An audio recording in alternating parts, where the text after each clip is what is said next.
There are moments on live television that look ordinary at first glance, but carry entire emotional histories underneath them. A smile, a pause, a voice that suddenly breaks in the middle of a sentence. None of it seems unusual until you understand what led there.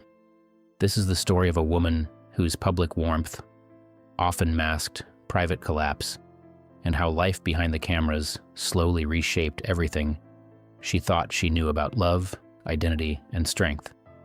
It's not about one event alone, but about a chain of emotional unraveling, quiet realizations, and the strange way heartbreak echoes through different lives at the same time. The talk show moment. She sat on her talk show set, bright lights reflecting off a polished stage, speaking to the audience with her usual ease. Everything looked controlled, familiar, even comforting. Then, mid-sentence, something shifted. Her voice cracked, not from humor or performance, but from something deeper that could no longer be contained. She paused, smiled through it, and tried to continue as if nothing had happened. But it was already too late to hide. For viewers, it seemed like a small emotional slip. For her, it was a crack in a carefully held facade that had been under pressure far longer than anyone realized. Konov built into another person. Years before that moment, her personal life had become deeply intertwined with someone she trusted completely. Her marriage wasn't just romantic, it was structural. Her partner was also her manager, a business collaborator, and part of nearly every major decision she made. That kind of overlap creates a life where boundaries slowly disappear. Work becomes personal, and personal becomes professional. Over time, it becomes difficult to tell where one role ends and another begins. When things started to break, it wasn't just a relationship under strain. It was an entire ecosystem of identity, routine, and trust beginning to collapse at once. The quiet collapse before the storm. In the years leading up to the public separation, there was no dramatic single moment that signaled the end. Instead, it was silence that grew heavier over time. Conversations became shorter, pauses longer, and emotional distance more noticeable. Nights at home felt less like comfort and more like emotional uncertainty. Even without arguments, something essential began to fade.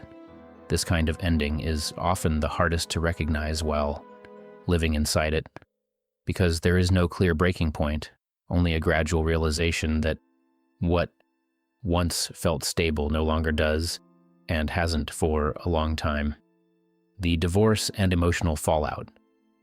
When the separation finally became public, it came with legal complexity, financial discussions, and custody arrangements that quickly turned personal pain into public narrative. But beyond headlines and speculation, the emotional reality was far more layered. It wasn't just the end of a marriage. It was the dismantling of a shared world built over years. She later reflected that she hadn't expected it, that she believed in permanence, and that acceptance did not come easily. The shock wasn't only about loss, but about realizing how deeply her sense of stability had been tied to something that no longer existed.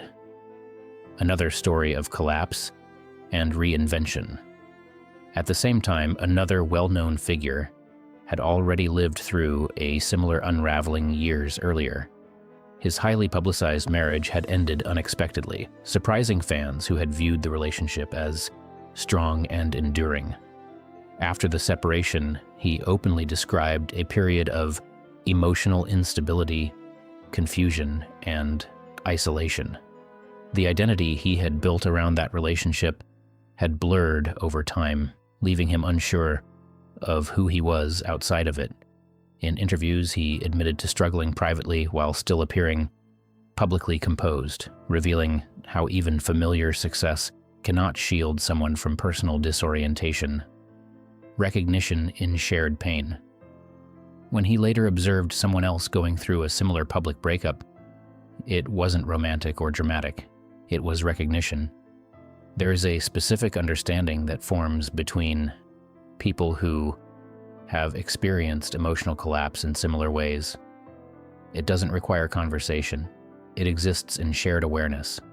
Watching another person navigate silence, adjustment, and reinvention can feel like revisiting one's own past. In that recognition, there is often quiet empathy, not to fix anything, but simply to understand what it feels like when something foundational disappears and life continues anyway. Another parallel in a different wreckage. Around the same broader period, another public figure was also navigating the aftermath of a long-term marriage ending after more than a decade together. That separation included emotional pain, trust issues, and a deeply personal sense of life being suddenly reshaped. She later expressed that the experience left her feeling as though everything familiar had been taken apart at once.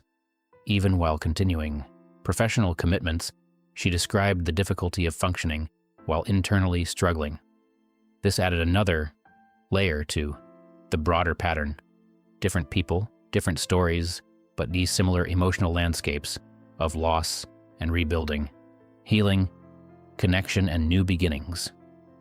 In time, two of those lives that had been separately shaped by heartbreak eventually intersected.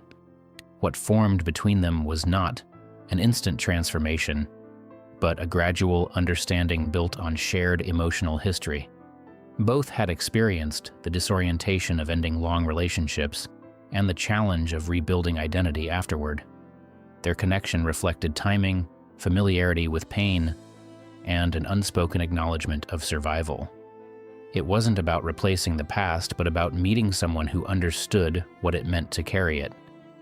From that foundation, something steady slowly began to form, becoming someone new. Meanwhile, the woman at the center of the talk show moment continued evolving publicly and privately. Her work remained visible, but something within her shifted. The version of herself, tied to old expectations, old definitions of love, and old ideas of permanence, began to fade. In its place emerged someone more self-defined, more aware of personal boundaries, and less dependent on external validation for stability. The transformation wasn't sudden.